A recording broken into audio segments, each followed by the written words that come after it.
Hello, welcome. Welcome to the first episode of Pub Politics. Yeah, it's me, Jack, and Louis. I'm Louis. Took your time to work out your name there. Well, I haven't. You don't really say it that often. True, actually. Do you ever just? You don't like. I genuinely sometimes just forget. Yeah. Anyway, this first episode, is on Yugoslavia and its whole history. Right. So the premise of it really is that we should have a beer from each place that we're talking about. Yeah, we had this snazzy idea, but well, turns out it's hard to find a beer from Yugoslavia. Considering it broke up about 24 years ago. More than 24 years ago. 30.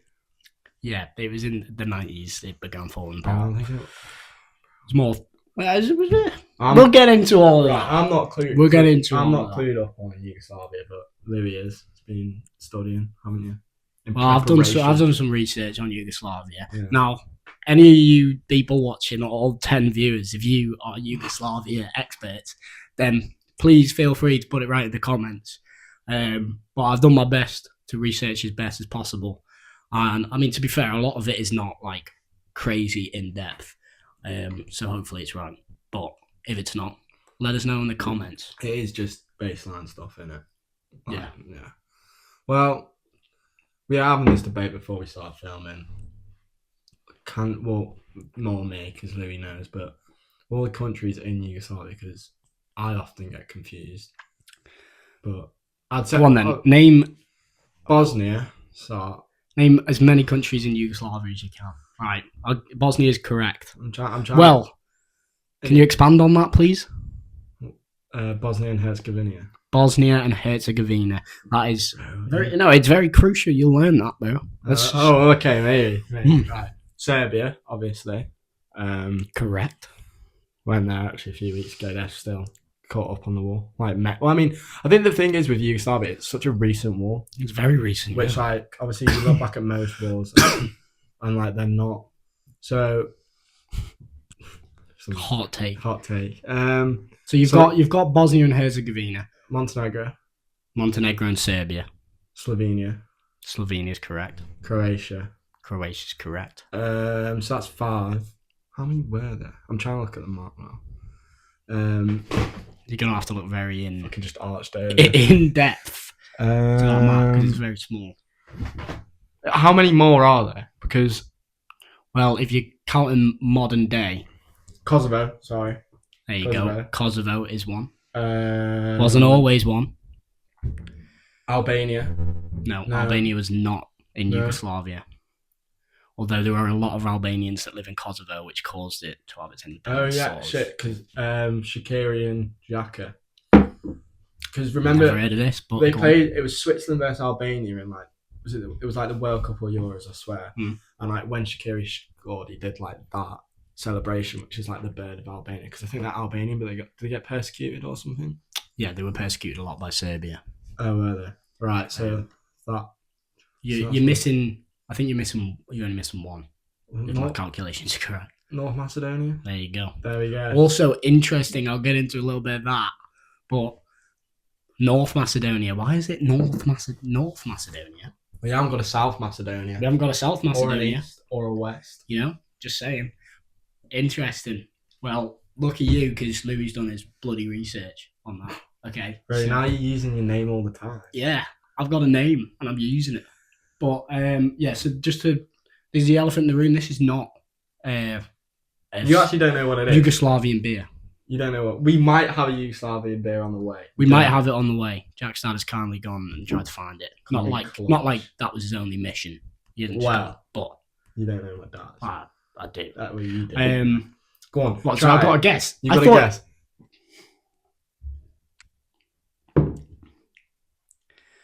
Tastes like beer. It's definitely a Strong start. I'm getting wheat. Shut the fuck up. Right, come on. I can narrow it's nice, I'll tell you that. Whatever it is, I like it. Modelo. No, Cruz Campo. I hate Cruz Campo as well. That's weird, because that's what that is. That's placebo. It is placebo. Maybe one of these days we'll have to do we should do like a test in the beers, and we have to guess which beer it is. If we make an actual season out of this, right? We are going to do that. We get a beer from each episode and we rank them blind. Yeah. That would have been great for this. We got one from each Yugoslav country, and bro, we can't even find one. I know, but that would have been sick though. But yeah, all right. So we might have one of those on the way. But without further ado, I think maybe we should begin. Yeah. On a little bit of. I mean, to be honest, I'm like you. I don't have a clue, so Louis gonna. Well, as I say, all I've done is like a couple of days research. I'm not a Yugoslav expert.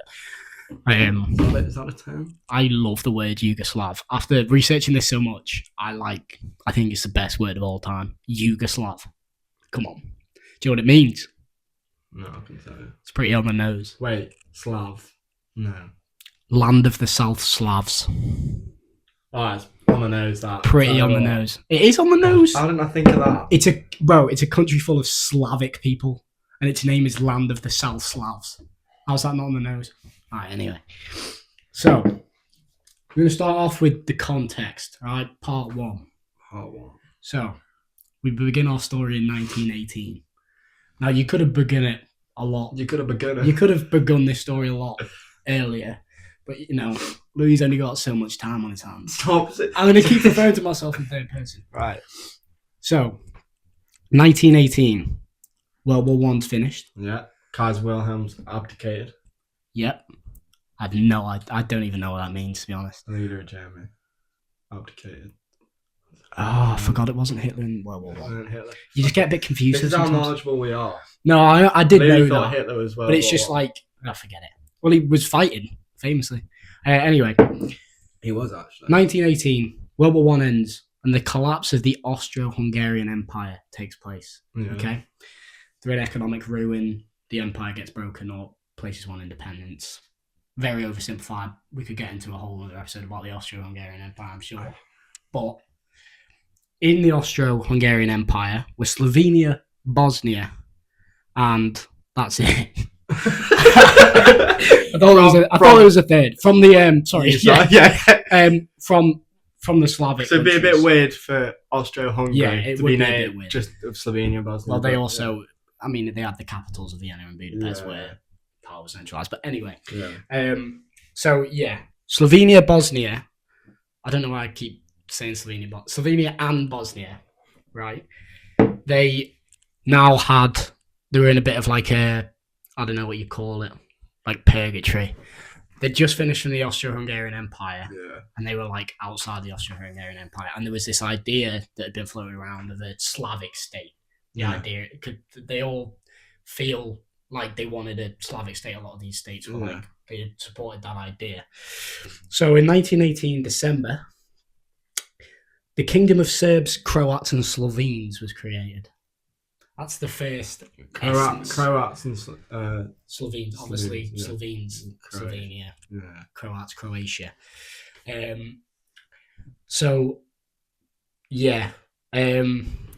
That also included Montenegro at that point, because Montenegro was severely linked with like Serbia. I'm pretty sure it was it wasn't its own territory, so it also included the territory of Montenegro. It was dominated politically by Serbia, and that might become important later. Little Easter egg there for you, maybe. And it was a monarchy. Hang on, Easter egg. It was a monarchy with a prime minister. We're June the 30th, though. Yeah, well, that's not how it works, mate. Sorry, sidetrack. And in 1929, so this all took 11. So is like 11 years. So they've kind of been. Like, they don't know what's going on, really. The fallout from the... No, it was 1918, the collapse of the Austria, and then in December of the same year, the Kingdom of Serbs, Croats, and Slovenes was created. Yeah. But as you can tell, that's a bit of a mouthful, isn't it? Yeah. So in 1929, the king, pretty sure his name was Alexander I, I hope that's right, he renamed it to Yugoslavia, which means Land of the South Slavs, as previously mentioned. That's like, okay. So by the way, did Yugoslavia... Great name. I will say great name. Does that translate to... So, in what language... I told you twice. I know, but in what language does it translate to? To English, it... No, sorry. Like, In what language? So like Yugoslavia. That's a good point. I did Yeah. not research language. I mean, I think the languages are quite similar Yeah. in a lot of the places. But one of the big issues with Yugoslavia and what caused a lot of this downfall is because there were a lot of they weren't all the people were split up between different places. Yeah. So the states and the republics, you'd think, right, like in your head, it's like Serbia, all the Serbs live in Serbia. No, there's a massive Serbian population. Well, it'd just be freedom in of what was Croatia and Bosnia Yeah, together, yeah. which obviously causes conflict, and that we'll get into that later with the Yugoslav wars. But for now, that's the early, very brief context. Okay, so that was how the first Yugoslavia was formed, and then good old, well, very bad old World War II comes along. Good old Right. World War II. It was just turn of phrase, bad use of phrase. Some bloke Okay. from Austria, I think, started that. That was one of the main protagonists. He definitely was. Very If only. Mate, I don't think you can say that. Can you not say that? I don't think you can say that. Okay. Anyway,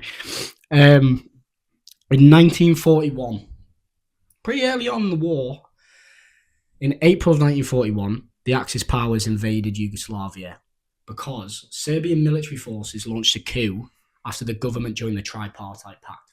Mm-hmm. So, to break that down, basically the government that controlled Yugoslavia was in Serbia, as previously mentioned, and they decided they wanted to join the Tripartite Pact, which basically meant that they were going to join Germany's side and the Axis powers side. But they did get a very good deal, from what I remember from researching this. Like, Yugoslavia was allowed to still remain its own sort of thing, as long as they worked with Germany. But Germany also weren't allowed to go use it as their own land and go through it. There was a lot of terms that were actually quite good that were negotiated. It was probably about control, though. Obviously, Hitler basically wanted to take over the whole of Europe. If he wanted control, if he kind of got them on their side, and then say once the war was over, he could have probably moved into probably, yeah. Control. I mean, that was always his aim. But yeah. I think from the Yugoslav point of view, it was more okay, we're surrounded by a lot of Axis powers, like Italy at the time, and Germany. Bulgaria also helped. They all were they were surrounded by Axis powers, and as we'll see in a minute, if they didn't join with them, then they probably would have got demolished by them, which kind of did happen because Axis powers invaded Yugoslavia after that coup took place. So after Serbia decided to join Yugoslavia, but through the Serbian governance, after they joined it, Serbian military forces launched a coup on the government, and Hitler said, "Not having that. I just made a deal with your government. Not having that." So he made all Axis power, like Bulgaria, Italy, Germany. There were probably others, but they were the main ones. Started invading Yugoslavia, and I'll give you a guess. How long do you reckon it took them to gain power, to gain complete control of Yugoslavia? I'd say probably because obviously it's not obviously when you're thinking of Second World War, the invasion of Yugoslavia doesn't jump out at you. It doesn't jump out at you. So I'll say, does it? Not a few days, a few weeks maybe. So 40 days. Not bad, honestly. Have I lowballed? Because I hate. No, you've highballed. I've highballed. Right. So 10 days it was. You know what is the worst? It's slightly also. You know what is the worst thing? Guess how much that was. When it's like you guess too much. No, there's always that one knobhead that does it. Anyway. Yeah. So I've highballed. I've highballed. But yeah, all it took was 10 or 11 days. I think it was 10. But 10 days, man. That's all it took. So Yugoslavia was no longer unified, and the land territory that it had was split up between Axis powers. So Italy gained land, Germany gained land, Bulgaria gained a bit of land.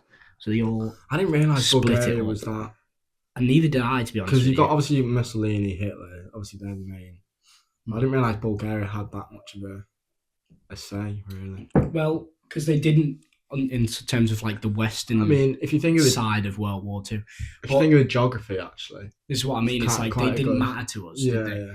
And to be fair, I mean, I don't know about all you lot, but even something I've definitely noticed with this is like I had no idea that any of this happened. Like no one, we get taught about World War II, but it feels like we always get taught about the same parts of World War II, about France, obviously Germany, which not. By the way, we should of course teach about everything there. Also UK. But I do also think we should try and on a more general basis, we should educate people on. I mean, a lot more aspects of the war. In World War One, you get taught obviously Austro-Hungarian Empire. That was one of the main reasons why World War One came about. Franz Ferdinand. I don't remember getting told loads about that. Though. Franz Ferdinand, obviously. You did learn about Franz Ferdinand's assassination. Not the band. Not the band. Good band though. Yeah. Got one good song. I don't know any others. Take Me Out. Is that it? Yeah. It's a band. Yeah. Like Paddy McGuinness. Right. Anyway. No, because you kind of just learn about the same kind of Six Nations: UK, America, France, Germany, Japan. Japan. Yeah, you threw me off with the no rugby. Sorry. Yeah, Japan, and then Italy. Mussolini kind of gets mentioned, but you never go into depth. With Mussolini. But I think it's because they don't want to get complex. Because I'm pretty sure didn't Italy switch side pretty famously in the war? Well, Mussolini gets hung by his own people, doesn't he? Yeah. So. But yeah, okay. So we're about to go into like the World War II section. Yeah. Okay. Which gets very complex, but while I was researching this, the plan was to just do Yugoslav wars, which is in the 90s. But during the context, I had to include this because it was insane. It's such like I think one of the reasons why you don't really learn about the Yugoslav wars as well when you're younger is because it's recent. So obviously, there's not a lot of verified, sources and information out there. And there is though. There is now coming out, but like if you think about when I'm talking. I understand. Obviously, people at the time not being educated on it. And then also, I think the complexity of it is mental. It is mental. I didn't even realize. Yeah. I do agree, but I think you should have at least a brief knowledge. I mean. I reckon there's a lot of people we went to school with who don't even know what Yugoslavia is. They don't even know they existed. If you said Yugoslavia, they'd be like, who's that? Right. But no, this is the thing. Like, I think I first heard it because my mum was telling me a story, and I think she was traveling around Yugoslavia like a few weeks before it all kicked off. Like all the wars like kind of kicked off. And obviously going to, I think I went to is it Dubrovnik in Croatia? Where you can see the three countries. There was a huge battle. Yeah. Because I think you can see Bosnia from one side, and I think it might be Montenegro the other. I could get that wrong, but I think it is right. So Dubrovnik, a point in Croatia. It might not be Dubrovnik. I'm not sure quite on the geography of, but I don't know if you'd be able to see Montenegro from Dubrovnik. I think it's one where there's it was either you can definitely see Bosnia, and there was another country. Bosnia borders it though. So but you might. I don't know. Yeah, I'm not gonna. You've been there, so. Well, you should have been there. Yeah. Basically, I went on a cruise ship, and storms meant that we couldn't go to Croatia. Where did you stay then? On the cruise ship, we just went like further south to like Greece and that. Oh, fair. Not a bad substitute to be fair, but well, we were going that way anyway. But anyway, we're getting sidetracked. Yeah, right. World War II section of Yugoslavia's history. Okay, so first thing to mention is. Yugoslavia is being occupied by the Axis powers, as we've discussed. So there are multiple groups involved here. Not only are Yugoslavs trying to obviously defeat the occupants and get Germany and the Axis powers out of Yugoslavia, but there are also a lot of civil tensions between the republics and the direction they want the country to go in afterwards. Yeah. So basically, Yugoslavia is not only a place of fighting against the Axis powers, but it also becomes a civil war, which makes this conflict incredibly complicated. Yeah. Okay? So I'm going to do my best to explain this as well as I can.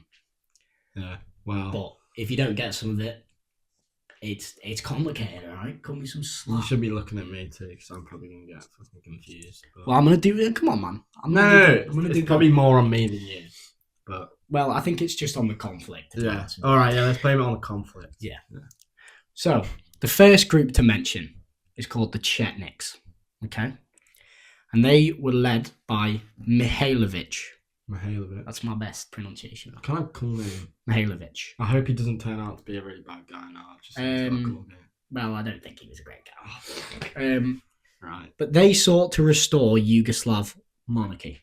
Okay, so they wanted to defeat. They were fighting against the Germans, but they also wanted to. In the beginning, they were fighting against the Germans, and they wanted to restore the monarchy in Yugoslavia for the future. And they began fighting Germany and Axis powers, but when Germany just absolutely kept on demolishing them, they decided to stop fighting Germany and just sort of forget about that.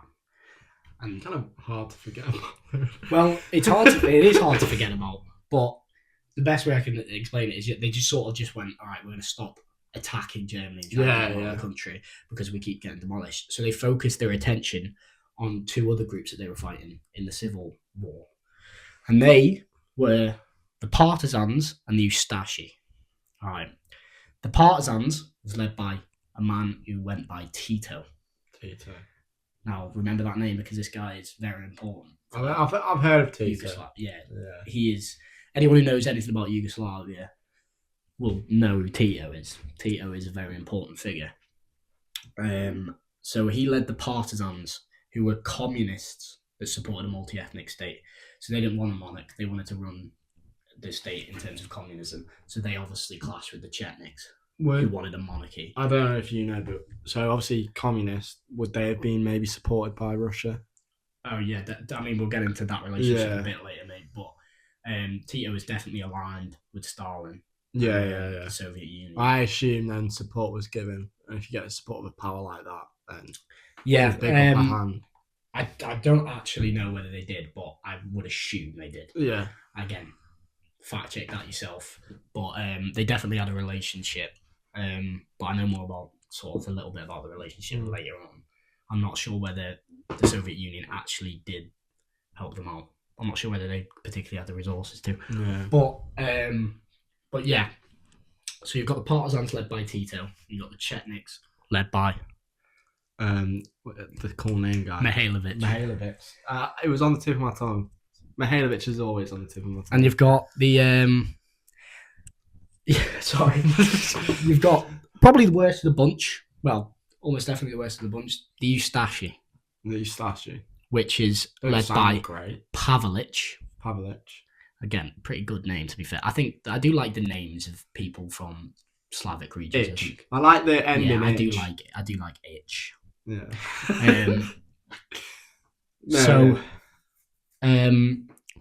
They sought out a Catholic state, but they were also a fascist regime.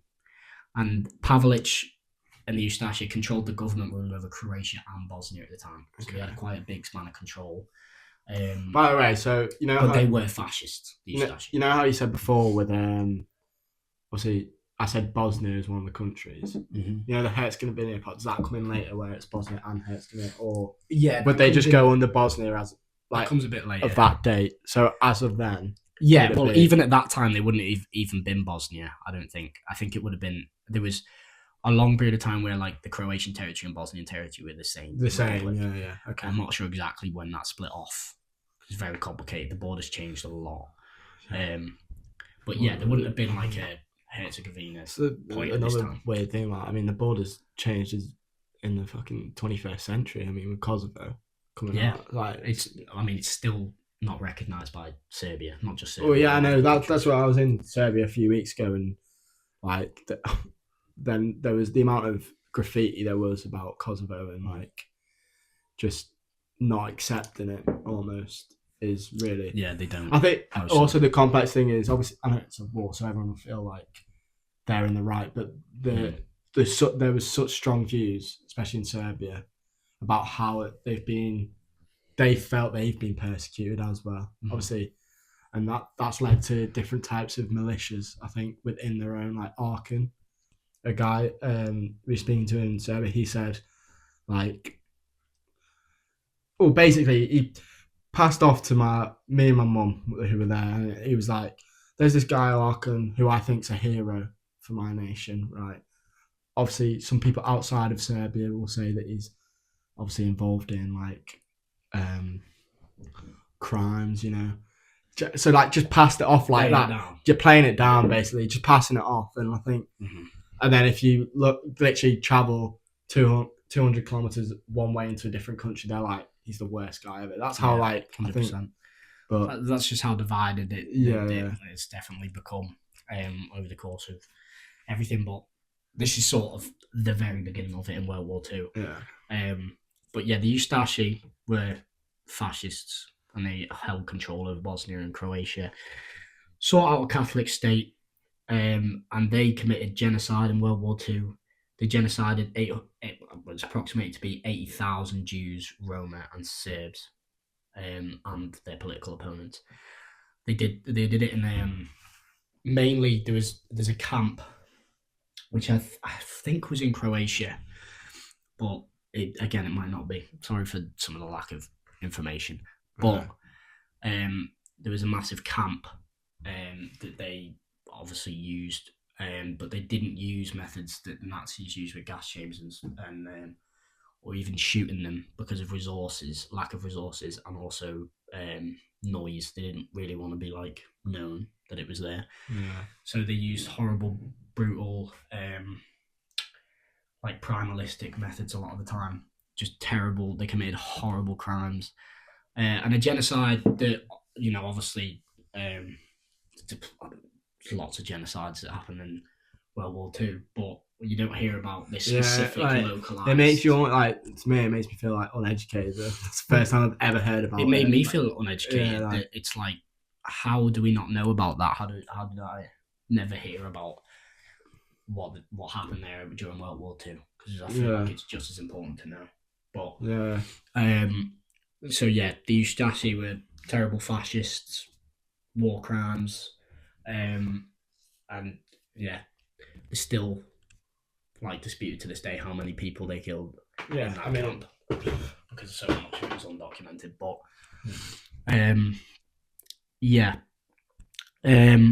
Slovenia at this point was divided by Germany, Italy, and Hungary. Parts of Macedonia were Bulgarian, and Montenegro was Italian. A lot of these places, though, when the Axis powers came in, they didn't just own, they had control over the territory in terms of law, and I say law,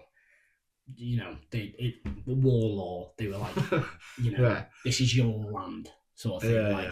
You're dividing up the countries, but obviously the people still living there were still the native Slavic people, and there was limited resources going on. It wasn't like, especially Montenegro with Italy, it was claimed by Italy as like a territory, but they didn't really have much influence over it. I'm pretty sure it was more of just like a we own you sort of thing.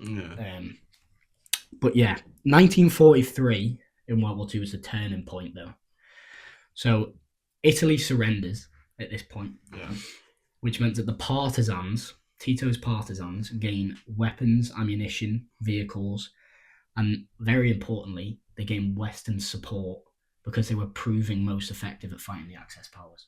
So, basically, originally, Britain had supported the Chetniks because they thought that they were fighting Germany, so they supported the Chetniks. But partisans slowly gained more.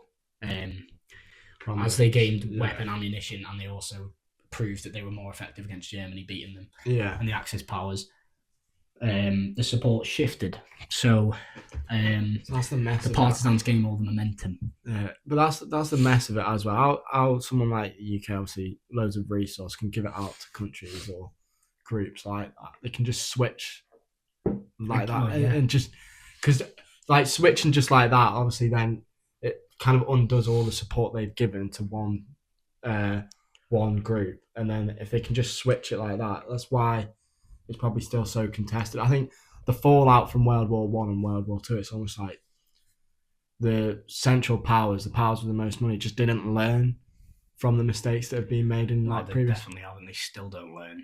It's because I think one of the most important things after a war, it's how you build up the nations that have been most affected by it. And Yugoslavia, obviously, it's contested. We just talked about 3 groups they're trying to contest, obviously, and you've got a Western power that can almost sort of decide how that They have a huge influence. How that future of that region can then just be led. I think that just shows you why there's so much like being so many contested areas. If you know what I mean. 100%. But I also think it's where the UK holds a big part of responsibility, and also I think it's another good point to be like, we're involved. And I understand you can't maybe educate on everything Britain has ever influenced because of how much it's like America too. Both countries like just influence everything. Loads of little things that you don't realize, and you like unless you looked into it, you wouldn't know because they don't want you to really know that they support and deliver weapons to certain countries or do coups over certain countries because of all their foreign interest. But it's another reason why I think it's like the UK is involved in these things. So educate people on them. We should have history of how many times we've supported certain groups and done certain things, because a lot of the times. But also at the same time, I think to them they can't just leave. They can't just leave it to sort it out itself. They've sort of kind of got to weigh in when they've been in them area contesting over the trouble. Then they've got to try and find a way, and it's probably one of the hardest ways, and it's probably why there have been. It's a highly contested topic, and it depends. So you'd have to look deeply into the reasons and what the actual support was, but either way, it's definitely something to look at. Something to look at. Something to keep in mind. Keep an eye on. Yeah.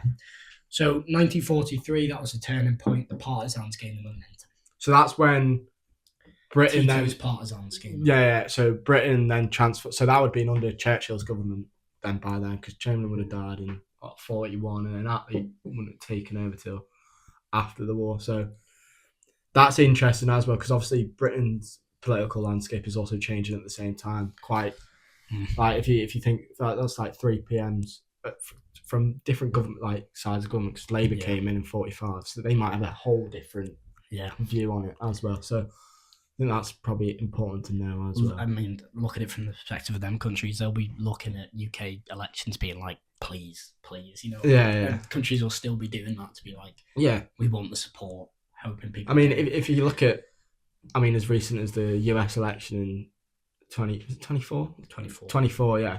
I mean, the whole impact of Ukraine and NATO when you've got Trump or Harris. So you can just see how big of an impact these type of powers still play in modern day as well, in terms of the support. 100%. But we will do episodes on, Britain, but especially somewhere that I've looked into quite a lot is like America's influence. And it's massive. It's so influential. Most wars you look in, they've had some say. Usually they come in to try. Really don't realize like that the truth of that. It's like the places. I mean, look how far away. I know this seems like trivial and stupid, but look how far they're separated by not only the entire Atlantic, but they're also separated by the continent of Africa and Europe from, for example, the Middle East. Yeah. And the role that the US has had in Middle Eastern conflicts is insane. Like, they will get involved, and a lot of people just don't realize that Western powers get involved, and not just Western powers. The Soviet Union also, obviously, that's one. It's kind of like, it sounds like I'm going to go into a speech. The Iron Curtain speech of this is why fear from like Churchill says is it Churchill that says that speech of Iron Curtain, where you've got the dominance of this side of the Soviets had for a large period, and then you have the US that had control of this side, and all whilst you've got that contested areas, you've got the backdrop of like a Cold War going on in the recent, which is mainly between US and Russia. So it's all about control, really. And that's why so many countries have been involved in so many conflicts, and these countries have been armed by different sides. But it's all about, really, we're getting off track here, but quickly, it is all about, basically America just wanted to fight communism. But that was a big thing, obviously. But we'll probably get onto that. But in the 50s, 60s, there's Vietnam War, Korean War, all fighting. Obviously, communism. We'll hope to do episodes on that. I mean, I think obviously you said next week we do Mexico, didn't we? So we can even look into the obviously 100%. Mexico. It's a huge. Obviously, Mexico a lot closer to America. They share a border, but the influence there. I'd like to get into a bit of the immigration and that. Yeah. But anyway, yeah. Let's get back to Yugoslavia. Yeah. All right, what we came here to talk about. Yeah. So, I'll say it again. 1943, the turning point.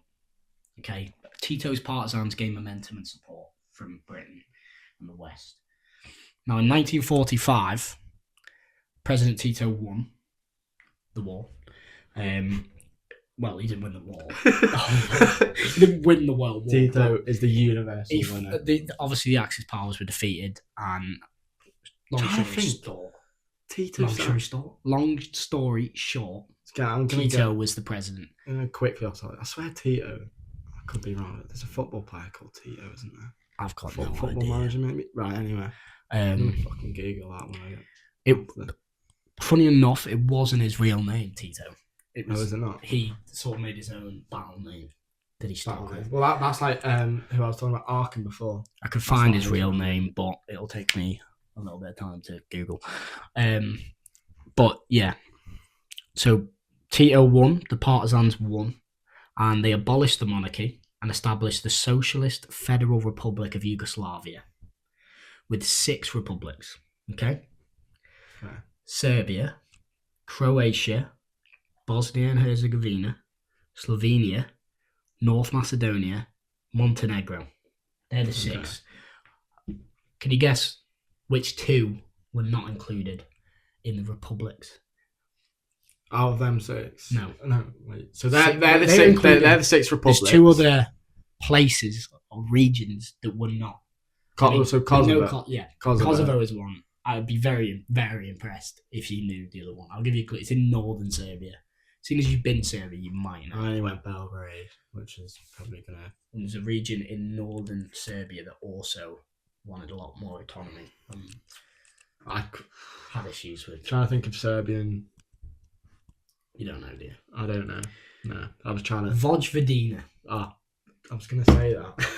Was it? I was going to say that. So, yeah, Vojvodina is also northern region in Serbia that wants more autonomy. Now, it is important to note that Kosovo and Vojvodina did get some autonomous control over themselves, just not as much as republics. So they did get some. They weren't completely under Serbian. They did get some sort of aspect of control. So yeah, we've got the Socialist Federal Republic of Yugoslavia. Another mouthful for you. Tito's Federal Socialist Republic of Yugoslavia. That is a mouthful of that is the result of World War II. Okay, so now we're going to get into the third section, Jack, which is post World War II.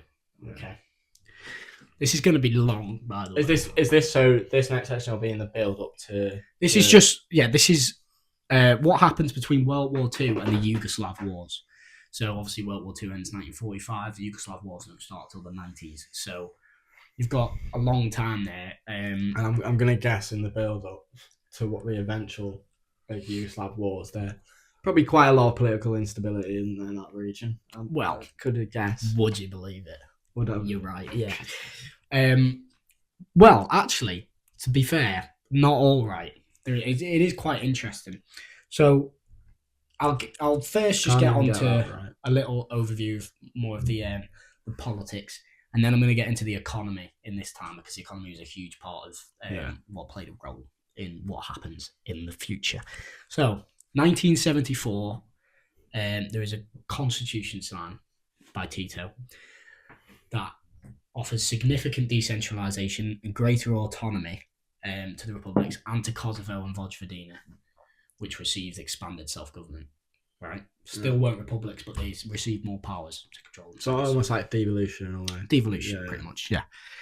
And in 1980, the 4th of May, Tito dies, which is It sounds just like another bloke dying, but I'm telling you, that is he had a good run. Seen, he did, but that 45 is seen to as 98. the one of the turning points for Yugoslavia, because Tito is all that did. I mean, think about it. 1980, since 1945, Tito is all that the Socialist Federal Republic of Yugoslavia is known. He was Yugoslavia.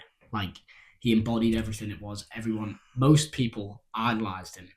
He was greatly supported, and people turned out greatly to his funeral in Serbia. His casket was in Belgrade. So do you reckon?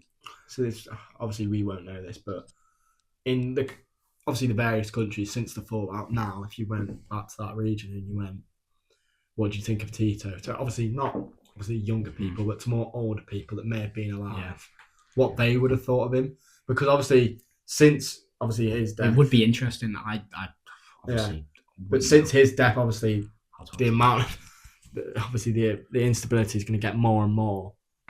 What they thought about Tito as a leader, and then the fallout from that would be really interesting to find out. It would be really.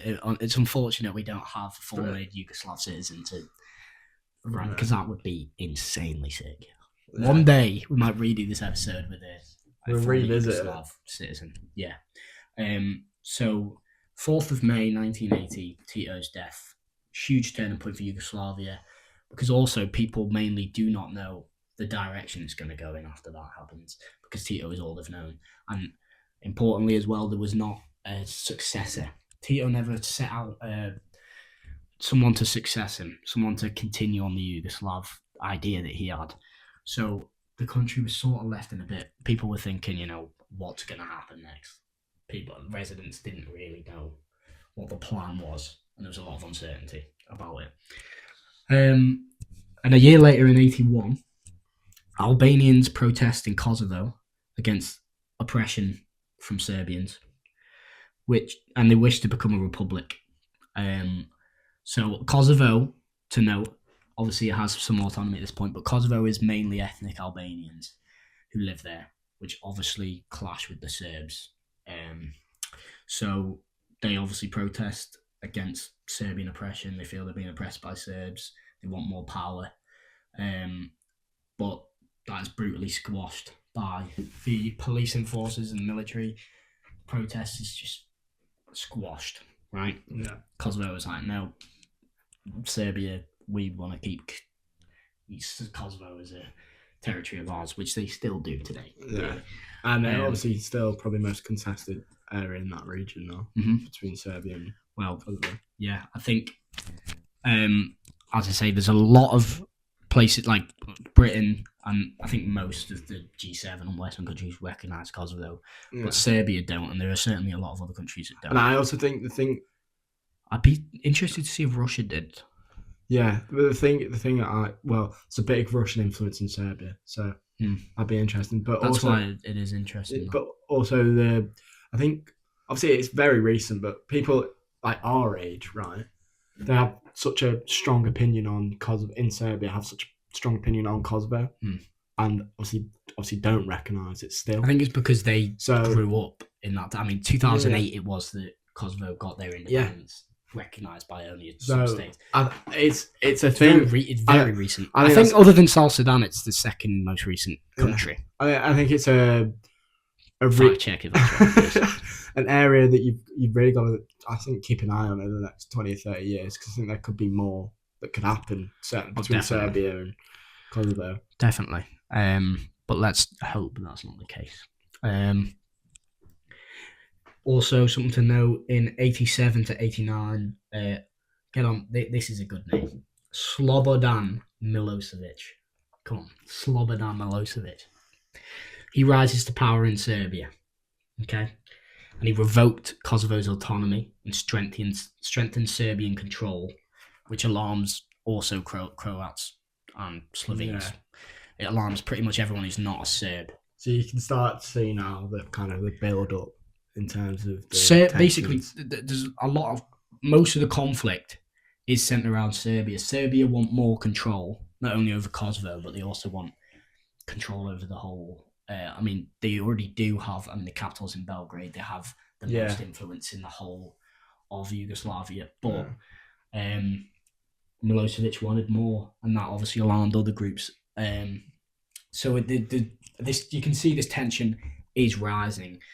I'm going to move on to the economy in this time, which some of you are probably like, shut up. Economy. Yeah, well, it's part of my degree, so shut up. No one knew your degree. Yeah, well, have a bit of that. Sorry. It's this. Just apologise to all. To understand any of this. Yeah. I honestly, I don't really understand economics that much. It's so complicated. First part of it is tourism, though. So post World War II, going back in time a little bit, Tito's Yugoslavia developed the Croatian coast into a tourist hotspot, which led to a rise in tourism and a lot of income. Well, still now, but especially at that time, it was huge. Zadar, Yugoslavia was one of the biggest tourist destinations. I'm pretty sure with Britain as well. I'm not surprised. 1965, for example, there was 3 million tourists. Okay, which is still for that time. Well, obviously for that time. I mean, most people were partying in. 1970. How many do you think it was? 5 years later, from 3 million to what? Give me a guess. Wait, no. So, I mean, one of the most. You're doing too much. Just give me a guess. 4 million. I don't know. 5 million. 5 million. Close. See, but this is the thing. Oh my god! I was just trying to get you involved a little bit. I know, but you can't go give me a guess. 1989. I don't want to upstage you. Stop. God. 1989. 19 years later. What do you think it is now? I'll give you a clue. It's not as mad as you think. Don't go crazy. Wait, so it's gone even more up? It's gone even more up. Okay, so... But don't go like 100 million. Don't do that thing. Like 8 million. 10 million. 10 million, okay. So 1989, just before the collapse, 10 million tourists. They've steadily That's not had bad a at lot all. of tourists. Obviously, you've got to take into account like population growth, so it might still be the same sort of proportion. But either way, they were growing in tourism, so that was one big part of Tito's economy. Sorry, squeaky chair. So 1950 to 1970, Stalin and Tito broke off within this time. The specific, I think it was actually 48 where there was specific like moment of breakup was Tito sort of thought, okay, I'm not gonna completely. He sort of broke off a little bit because his idea of socialism was he wanted to. It was less of the idea as staunchly ideological as Stalin was. Yeah. So Tito was a lot more open to having bits of market operations in his socialism. It wasn't full-on socialism that Stalin supported, which actually really quite worked for Tito's Yugoslavia. Their economy was doing very well for a long time. It was one of the leading countries. It was sort of an example of how socialism could work. So you really were not lying when you said I was part right about the high intentions, because they seemed quite stable from what you're saying. Good. Quite stable. Quite like a not stable. I don't know if I'd use the word stable. Not stable, but that a bit later. It's like becoming a growing economy. Basically, they're growing in influence and power, but obviously, history. Yeah. So they were doing well. They were mixing elements of socialism and markets. That surprisingly, that's called market socialism. Very creative. And he also mixed another thing they call is worker self-management, which is so like corporations and things were owned and the decisions were made by elected bodies of representatives for workers. Yeah. Right? Which, pretty good stuff, right? Yeah. But there does become problems with that, especially if it's not in a completely stable economy. I mean, one part of it was, as you'd guess, a lot of the workers would keep on voting themselves pay rises, which you would do in that situation, right? They kind of got to a point where these enterprises, you would do that. Of course you would do that. But obviously there's economic issues. If you study economics, you'll know there's economic issues. Wait, what did you study again? Obviously, wages can't just be hugely high. Yeah, you can't just inflate them all the way. You can't just have massive wages because obviously that has knock-on effects. Obviously, we all wish that was the case. right? Wages should be higher, by the way, but you can't just keep on. There's got to be backing for that to happen. You can't just do it off the rip. So a lot of these enterprises were paying money to workers that they couldn't really afford. The businesses weren't able to afford to do that, which was a big part in the fall.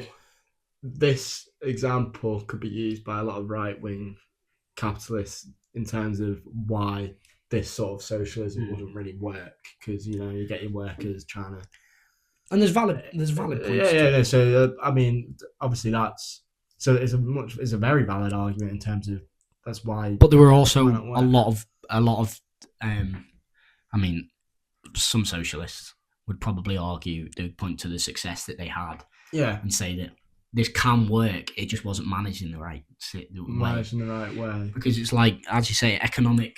I think workers having control. Personally, I think that's a good thing. Yeah. No. But I recognise that you can't just. There should be regulations. Yeah. Caps. Yeah. I mean, we're getting a bit sidetracked again. It's probably a very difficult topic to try and work your way around. Obviously, make your own decision on all that stuff. But the economic collapse was mainly caused.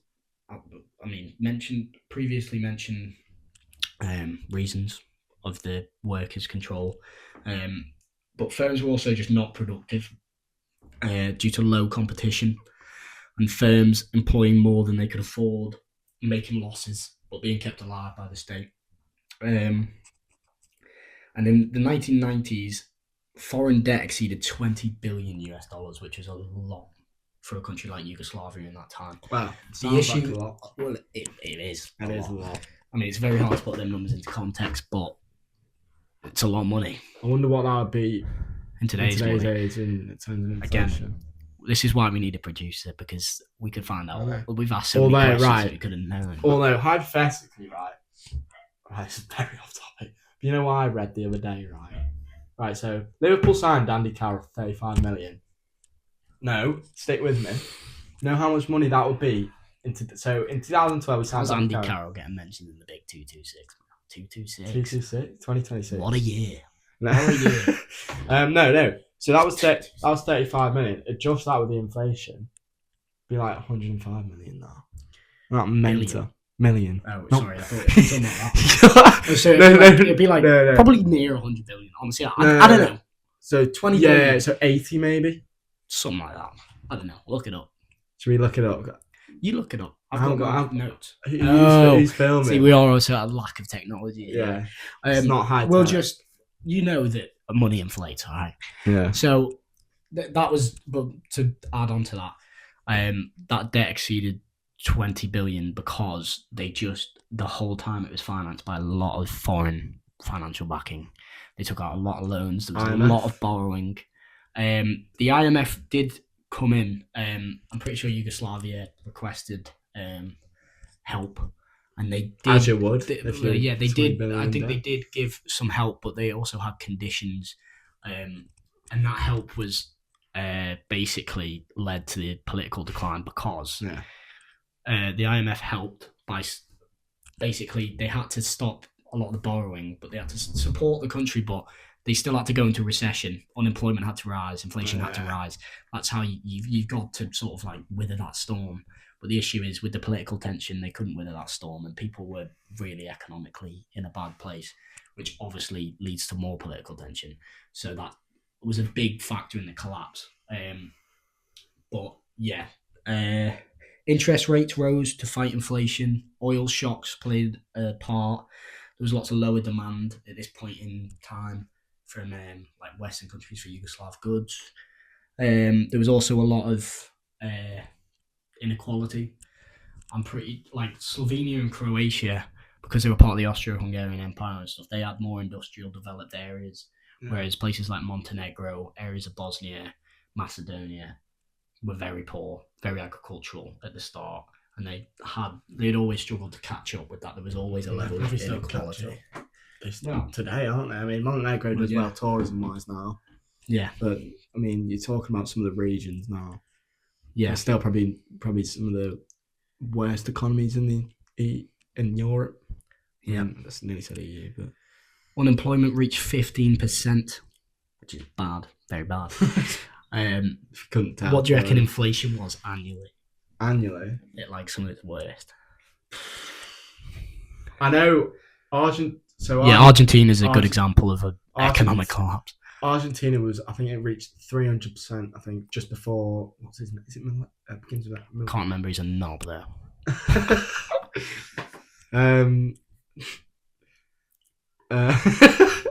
Yeah, far right wing, isn't he? Anyway, populist, I think. Anyway, theirs was 300%. I think the closest was Turkey, which was like 70% at that time. So I'd say... really drag these predictions, aren't we? I'd say like 150. What was it like? 1,000% annually. 1,000%. I'll be...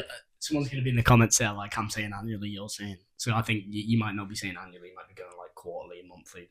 That's how inflation usually is measured. No, I don't know what's this thing. No, but it might... Yeah. It doesn't matter. But anyway, 1,000% annually. Point is, inflation was so high that people just began not being able to afford goods. So, you know... Yeah. I mean, obviously 1,000%. 1,000%. So obviously, as economic students will know, obviously, if inflation's that high, as soon as people get their wages, they're going to buy. They're going to buy as much stuff as they can because they don't want prices to rise because obviously their money won't cut. So it's quite difficult to control and leads to lots and lots of problems we're not going to get too deep into.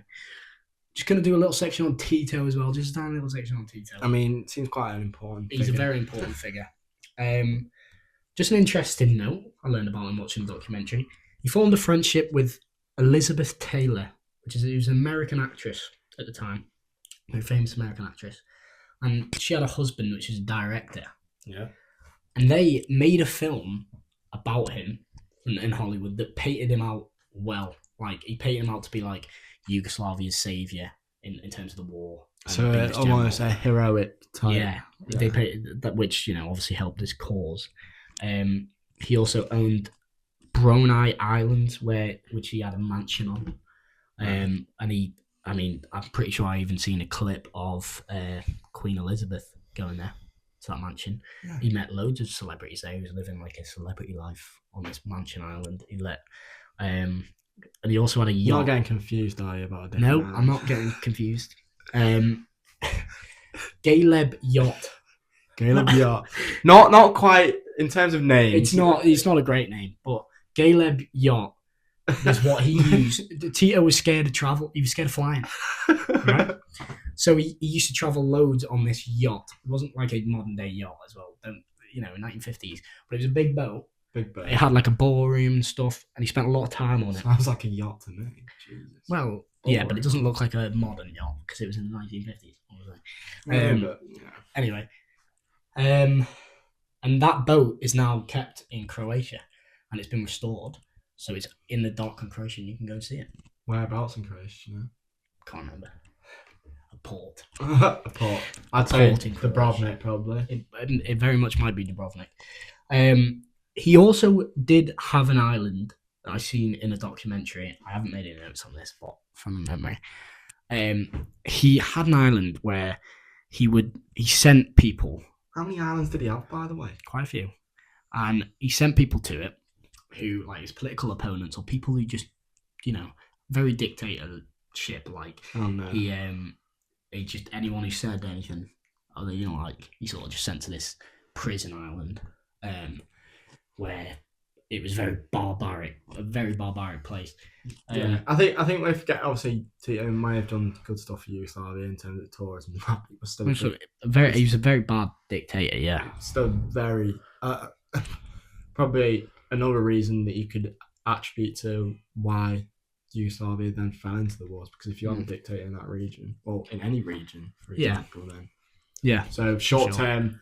Maybe helped a little bit, but long term. They even interviewed in the documentary I watched a guy who I'm pretty sure had served in military for Yugoslavia or something, or a country within Yugoslavia, and he said something in class about like it wasn't even like really bad. It was just saying like I'm not sure, something to do with Stalin and Thing's relationship and not sure Tito's relationship with Stalin, and he was like, I don't know whether they'll work together or something like that. Just something like a brief comment, and he was even sent there.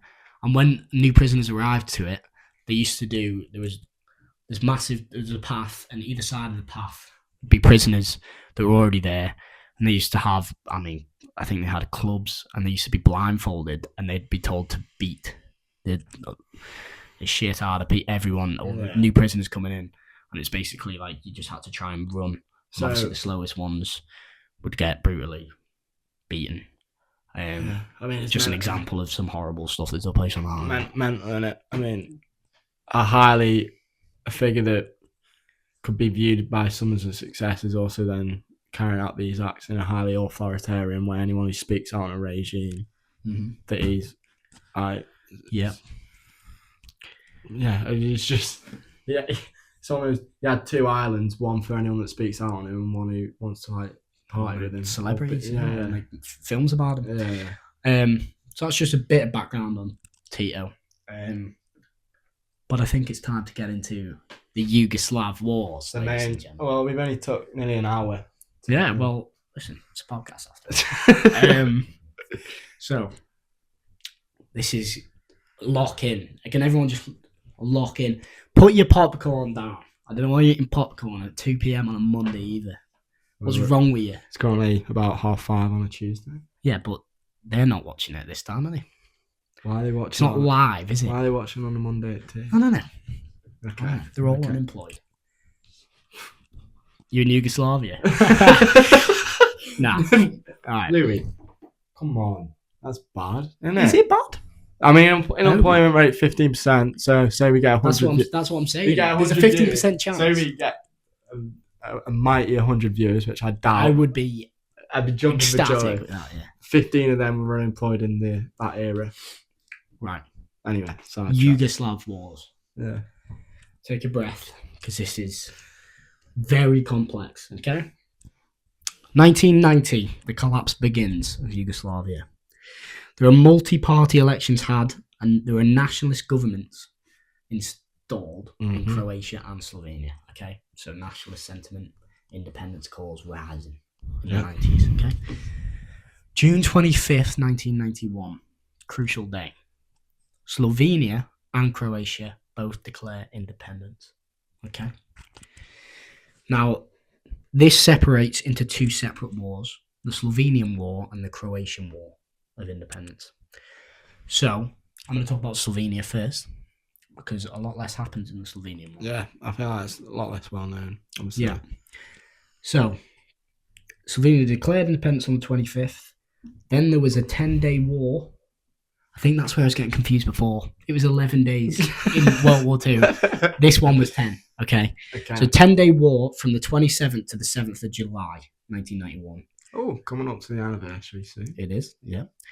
Between the Yugoslav People's Army and Slovenian Territorial Defence, okay? Yeah. And on the 7th of July, the Broni Agreement was reached. Do you remember Broni? From anything I may have just said? Yeah, the island. Why they made that agreement on his island, I assume. Very nice. Well, you assume. Oh no. Come on. Why would it be called the Broni Agreement if they didn't? True. That's just every intuition. Every agreement is named after where it it is. Yeah, That's what we'll learn. Yeah. There's a few more agreements. So the 7th of July, the Broni Agreement is reached and the Yugoslav People's Army withdraws and Slovenia is effectively independent. Now, in that short 10-day conflict, there wasn't huge loads of fighting. I think I read up there was an estimated about 40 deaths, which is not as much as a lot of the others you'll see. Bad, but obviously. Yeah. But it was a lot more of a calm exit. So is this almost Slovenia led themselves adrift from the obviously the bigger war then? Or I think it was more. Now again, I'm not 100% sure, but I think geography plays a role. Slovenia is the furthest away for sure, and they've also the Slovenes. They kind of reside in Slovenia. Yeah. I'm pretty sure. And from what I read up on anything else, I didn't really hear of Slovenian populations in other places. Yeah. So I think it was like, okay, you're your own thing. Whereas Croatia and Bosnia and Macedonia were all sort of very ethnically diverse, which played a role in it. So I think Slovenia was sort of granted, okay, you're far away, and you've got your own people there. We'll grant you independence. And I think also a huge part, the Croatian War of Independence obviously going on at the same time. I think Tito was dead. I think the Yugoslav leader at the time, who I actually should know, but I think it was Milosevic. Milosevic. Yeah, Slobodan Milosevic. I'm pretty sure. This is actually, sorry, just to backtrack a little bit. I didn't mention that after Tito died, there was no successor, right? Yeah. But so no one took over from Tito. Instead, it was sort of a split presidency, which is another massive issue because like the whole of a red flag. It's not like little tip for any of y'all. If you're trying to build a country, don't. Don't. But like if you were, I don't think it's a good idea to give very autonomous republics. Like there's no central leader if you want it to work. So I think that was a huge part of it. There was no central president, but Milosevic was in Serbia and he had the most control, obviously, because Serbia had the most control. Yeah. Okay, so that's that sorted. So we've done the Slovenian War. As I said, 1991, June 25th, Croatia also declared independence, and the Croatian War of Independence begins. Okay? So, there are large Serb populations that reject the separation from Yugoslavia. Mm-hmm. The battles of Vukovar and Dubrovnik take place, okay, which there's still marks of today. Yeah. I mean, when you went to Dubrovnik, do you remember much of it? I was very little. I think it was about 8. So you don't remember that long ago? Yeah. Well, there are still bullet holes. There are lots of. I mean, I'm pretty sure as well. Dubrovnik was like UNESCO listed. Oh yeah, it is. I think. But it even was at the time. Oh, was it? And I'm pretty sure there was a lot of outroar from other countries that were like basically saying that like they shouldn't have been doing this Battle of Dubrovnik because but also because they were thinking, you know, this is such a historical site. And I know that seems, I agree that at least the first thing should be the people, but a lot of these obviously places and governments don't think that way, and I mean we know that, but yeah, a lot of them called out that fact, called for a stop for fighting, and that is a reason for it. Anyway, and in January 1992, the UN make a ceasefire agreement for the Croatian War of Independence. They deploy the protection force, and there is, well, until 1995, I'm pretty sure that the UN peace force was deployed and it was all right, you know, relatively okay. I think the ceasefire was allowed because both sides were struggling a bit and they seen an opportunity to stop fighting. But in 1995, Croatian forces recaptured Western Slovenia, not to be confused with Slovenia, which gave them a huge boost against the Yugoslav army. And Operation Storm took place, which was where Croatia retakes most of Serbian-held territory in probably modern day Bosnia. Yeah. So Croatia sort of ended up, after the ceasefire, a couple of years after, ended up winning the war. Now, the main war is the Bosnian War. So in 1992, the Bosnian War begins. Now, Bosnia has got multiple different ethnic groups and religious groups. The Bosniaks, the Croats, and the Serbs. Okay, so there's a third of them are like Serbians. Yeah. I think it was pretty split. So I'm not sure the exact demographic. I could be wrong. Is Bosnia a big Muslim? Bosniaks. Bosnia, big Muslim. A big Muslim population in Bosnia.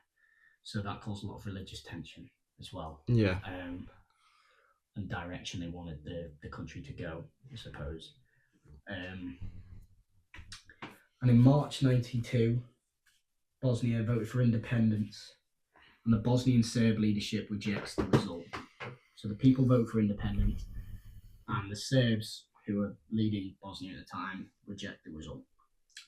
In April 1992, the siege of Sarajevo begins, and it is one of the longest sieges in history, which has lasted 4 years until 1996. Siege of one city, huge bloodshed over Sarajevo, which is now the capital of modern-day Bosnia and Herzegovina. Yeah. Obviously, at the time, was as well. I don't know what I said now. So yeah, and in 92 to 95, ethnic cleansing occurs in Bosnia, mostly by Bosnian Serbs, but war crimes across groups were committed. So Bosnian Serbs were ones who are reported and probably still disputed, but pretty well agreed that they were the ones who committed most of the war crimes and the ethnic cleansing. It's important to mention ethnic cleansing, obviously, not only killing and massacring populations of people just because of their ethnicity or their beliefs, but also displacing. It's important to mention that displacing is, people forget about that part, but people are just taken out of their homes and forced to leave, which is another part of ethnic cleansing and genocide. Yeah. That often people don't understand. Wasn't there, obviously in Bosnia,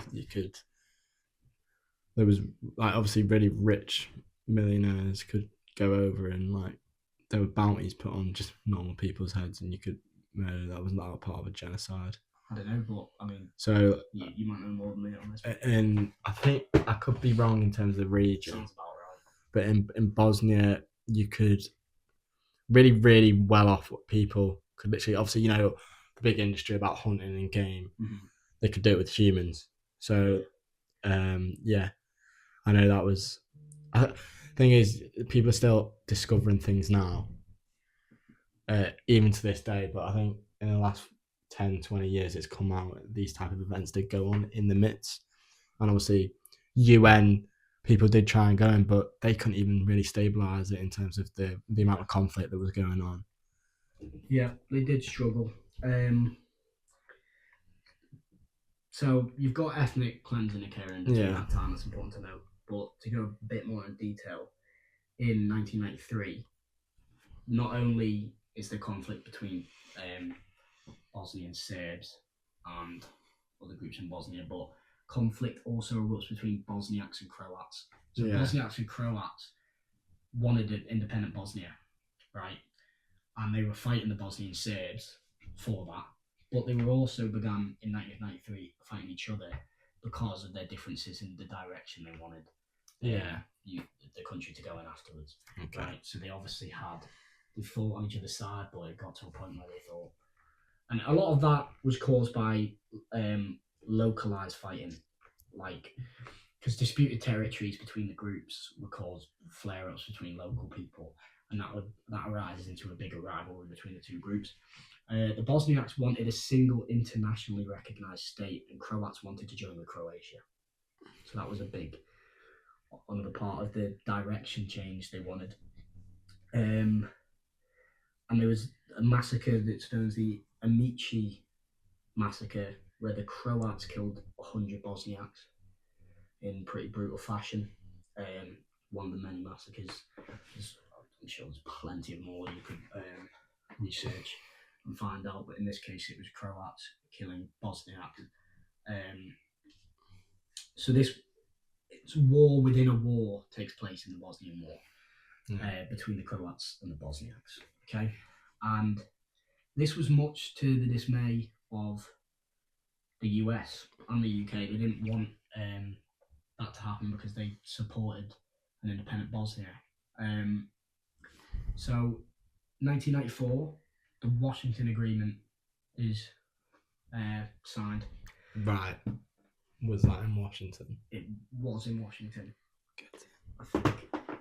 Oh, we don't know Surely again. It should be. Right. It should be. And the Bosniak-Croat alliance is restored, okay, by President Clinton. and obviously diplomats from the US.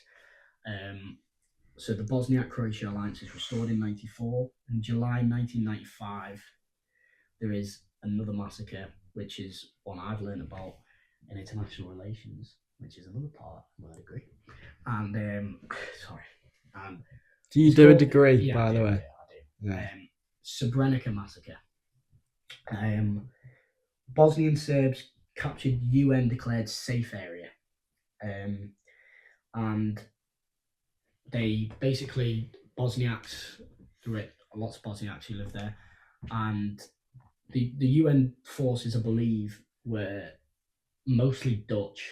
There's definitely a lot of Dutch UN troops at the time of the massacre, and they couldn't really get well.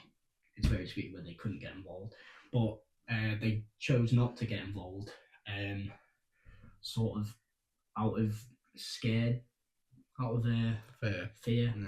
Yeah. Out of scared. Yeah. Out of fear, for the repercussions. Also, resources were weak. There's a lot of, we won't get into the UN and the problems with the UN, but there were UN presence while this massacre took place, but they did stand and watch. Well, 8,000 Bosniak Muslim men, boys, women, children were massacred. Just obviously using weapons available. They were told that they were going somewhere, and they were just brutally and horrendously murdered, which is just another massacre example of terrible war crimes that took place during the Bosnian War, which was 100% the most bloody war in the what do you call it again? What? Yugoslav wars. Yeah, that's it. What have we just been talking about for the last hour? Yeah, sorry. My head's getting a bit numb now. So, in August 1995, Operation Deliberate Force is launched. NATO airstrikes Bosnian Serbs. Okay, so Bosnian Serbs have obviously committed most of the war crimes, and NATO decides to get involved and airstrikes the Bosnian Serbs. Okay, which is a big turning point because obviously it destroys a lot of their strongholds. It weakens the Bosnian Serbs a lot in the conflict. And now, November 1995, the Dayton Peace Agreement was negotiated. Where was that? Dayton.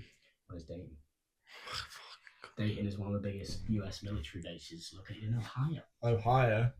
I was going to guess Utah. They wanted the idea of doing it on that military base is to keep the leaders not distracted and sheltered from the outside world. Yeah. Do it on a military base, keep them there. I think negotiations lasted something like 2 weeks. But yeah, the Dayton Peace Agreement was negotiated, and Serbs were damaged because the Serbs were damaged by airstrikes, and all sides wanted an end because they were very weak. Yeah. After 3 years of horrible fighting and many war crimes to both sides. And so that was in November 1995, but it wasn't signed formally in Paris until the 14th of December 1995. And Bosnia remained one state, but divided into two. So it was the Federation of Bosnia and Herzegovina, and the Republic of Srpska, which was a Serb region. Yeah. But it was still under one internationally recognised country of Bosnia. Right, You thought I was going to say Bosnia and Herzegovina. Yeah. I thought that too, but the Serb population did get some recognition in the Republic of Srpska. Right, we're back after some technical difficulties with the microphones. Okay. And Louis eating crisps. Not true, by the way. You ate all them crisps pretty much. Right. Anyway. Agree to disagree. Back to the war. Back to the Kosovo War. Okay. 1998 to 99, conflict begins to escalate between Kosovo and its Liberation Army and Serbian security forces. And in 1999, the Rakat killings intensify international concern, which was the killing of 45 ethnic Albanians in Kosovo City by Serbia. Still much disputed how they were killed, whether they were killed, justly. I use that term very loosely, but in terms of war theory, or whether how many were civilians, how many were fighting. There's a lot of disputes between the sides on stuff like that, and even Serbian forces have claimed in the past that the bodies were set up after they'd been killed to make it look like they were brutally executed by Serbian forces for sort of no reason. But there've been reports that conclude that that has no backing, and it doesn't seem to be true at all. Also in 1999, NATO bombs Yugoslavia. NATO? Again. But this time, it did not have the UN Security Council permission. Did not have that permission to go in and bomb. Yeah. But it still did it anyway, which is a very big deal. I mean, in terms of international law. Not aligned at all in terms of what to do. Again, it shows the rest of the world is the UN, panicking almost. The UN and NATO are just, they're only as powerful as their nations. And they're, in this circumstance, NATO nations decided to go through with it without UN Security Council permission. And they cited the Rakat killings as one of the main reasons why to go in and intervene. And in June 1999, Serbian forces withdrew. The UN established Kosovo, and NATO led the peacekeepers that were deployed into the region. There were a couple of insurgencies, just to note. In 2000, 2001, Milosevic was removed from power after a mass protest in 2000. Government forces and Albanian insurgents clashed in North Macedonia. Little mention for them. They haven't been mentioned very much at all. Capital North Macedonia, do you know it? I don't, actually. Skopje. I think that's how you pronounce it. Skopje. Impressive, mate. Impressive. Thank you. It was resolved through the Ohrid Framework Agreement. I don't think Ohrid is a place. I don't know what. Maybe it is. Ruining the... Regarded as the final armed conflict of the whole Yugoslav wars. A little tiny bit on Macedonia, which is a bit interesting. I touched on it at the start with the name North Macedonia. But in 1991, Macedonia claimed independence after a referendum, and it was granted it peacefully. So Macedonia wasn't too involved in the Yugoslav wars in general. So it was just called Macedonia from 1991 until 2018, where the name dispute with Greece was eventually resolved, because the history of this is Macedonia is also the name of a territory of Greece, which is obviously nearby to Montenegro. And so as soon as they were granted independence and the name Macedonia, Greece immediately were like, we don't like this. Yeah. This feels like an attack on our territory. It feels like an attack on Greece. So there was a bit of a feud. There was a lot of tension. And there was even an embargo. Greece had an embargo on Macedonia at the time. But it was lifted in 2018, and they both agreed to call the country North Macedonia to sort of settle that dispute, which is kind of interesting. That's a little pub quiz one for you, I reckon. It is. I don't know if we're going to the same pub quizzes. But what pub quiz have you been to? It's a pub quiz question that I wish they would ask, because I know the answer. And yeah, in 2003, Yugoslavia becomes Serbia and Montenegro, just formally, but they were still one connected state. And in 2006, Montenegro votes for and becomes independent with relative ease. Now, in 2008, Kosovo declares its independence, but is still not recognised by Serbia, as we've mentioned a couple of times. In the whole conflict, there's about 130,000 to 140,000 deaths, and there was 4 million people displaced from their homes. Now, these are estimates, because with the documentation and a lot of the war crimes that went on, we won't know the exact numbers, but I think it's a sort of reflection point on the whole conflict. Such a complex conflict, such a terrible conflict, that can be used as a case study, and I think should definitely be educated on maybe people. Over the next generation or so, you'll see it more brought. I hope so, but I mean, it's not just Yugoslavia. Of course, there are so many things I think we should be more educated on. Yeah. I mean, I think politics and partially international politics should be taught in school to an extent. Well, from high school age, in my opinion, but That's what I mean. I don't see why it shouldn't be one of the curriculum subjects. 100%. I think it has to be, because a lot of people will say, and I get it. I get the discontent with politics, and I understand that. But the whole point is to change it. You've got to understand it. And we said at the start, I mean, how many people do you reckon our age would know Yugoslavia, all the countries that were formerly in Yugoslavia? I don't know. I reckon it'd be like asking Americans if Africa's a continent or a country. 50-50 split, I reckon. Or if Paris is a country. Yeah. You know, I just think education on this sort of thing is very important. I also think, yeah, it's really important. But then I think if you see the fallout now from it, you've got Croatia kind of. So from the former Yugoslavia territories, which ones are in the EU? Would you say? I don't know the answers to them questions. I think Croatia definitely is. I want to say. Serbia, no. North Macedonia, no. Kosovo, no. Slovenia, yes.